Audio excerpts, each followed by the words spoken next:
حضرت حذیفہ بن یمان ایک صحابی تھے، میرے نبی کریم علیہ السلام نا ان سے راز کی باتیں کرتے تھے۔ ہر بندے کا ہاضمہ ٹھیک نہیں ہوتا، سب سے راز کی بات نہیں کرنی چاہیے۔ حضرت حذیفہ بن یمان کہتے ہیں حضور راز کی باتیں بتاتے ہیں۔ مدینہ منورہ میں جو منافقین تھے ان کی لسٹ بھی نبی پاک نے حضرت حذیفہ بن یمان کو دی تھی۔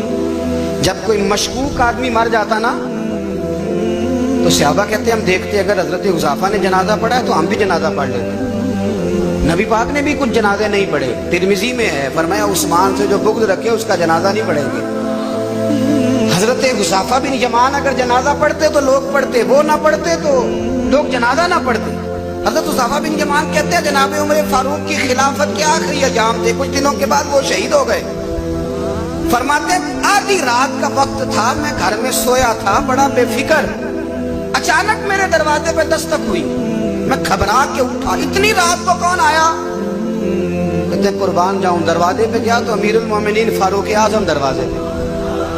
میں نے کہا عمر کوئی حکم تھا تو مجھے بلا لیتے۔ کہنے لگے میں نا امیر بن کے نہیں آیا، تیرا ویر بن کے آیا ہوں۔ امیر المومنین کی حیثیت سے سرکاری کام سے بلاتا تو وہاں بلاتا، مجھے ایک ذاتی کام پڑ گیا۔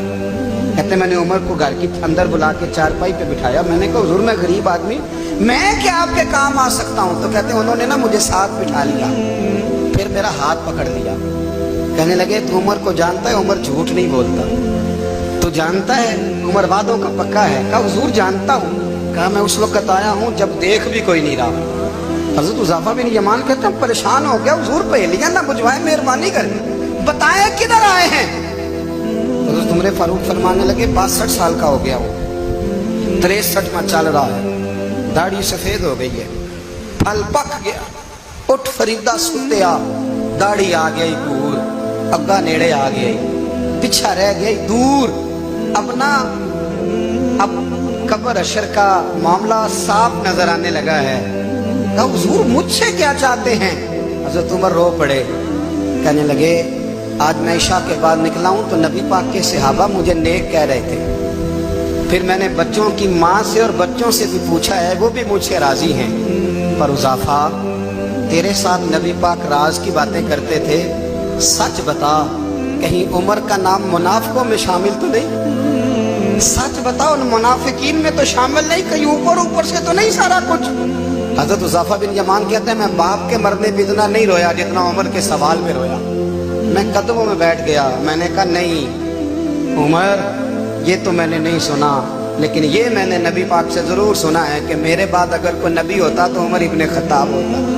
یہ میں نے اپنے کانوں سے سنا ہے کہ عمر جس گلی سے گزرے شیطان رستہ بدل جاتا ہے۔ یہ میں نے اپنے کانوں سے سنا ہے کہ 950 سال حضرت جبریل جناب عمر کی شان بیان کریں تو پھر بھی بیان نہیں ہو سکتا۔ یہ میں نے ضرور سنا۔ دوستو ساری زندگی حضرت عمر نے اگر دوسروں کا محاسبہ کیا تو اپنا اور اپنے بچوں کا بھی کڑا خیال رکھا، اپنی ذات پر بڑی توجہ دی۔ جو لوگ اپنا بھول جاتے ہیں نا، ہمیں اپنی صحت کا بڑا خیال ہے لیکن اپنی روحانی زندگی کا کوئی خیال نہیں ہے، قلبی زندگی کا کوئی تصور نہیں ہے۔ آپ یقین کریں موٹا آدمی کمزور ہونے کے لیے جدوجہد کر رہا ہے، کمزور طاقتور ہونے کے لیے، لیکن جس کو کتنے دن بیت گئے اللہ رسول کی یاد میں رویا ہی نہیں، کتنے دن بیت گئے نہ سننے کو دل ہی نہیں چاہا، جسے مہینوں بیت گئے اور قرآن پاک کی طرف نظر ہی نہیں گئی، وہ فکر مند ہی نہیں۔ زندگی زندہ دلی کا نام ہے، مردہ دل کیا خاک جیا کرتے ہیں؟ بھائی حضرت عمر کی زندگی دور حاضر میں ہمیں یہ سبق دیتی ہے کہ کڑی نگرانی رکھو اپنے پودوں کی، کڑا خیال رکھو اپنے ذاتی باغ کا، اور یہ جو تمہارے دل کی دنیا ہے یہ تمہاری روح کی زندگی ہے، اس کا محاسبہ کرتے رہو۔ نبی کریم علیہ السلام نے فرمایا اپنا حساب خود کر لو قبل اس کے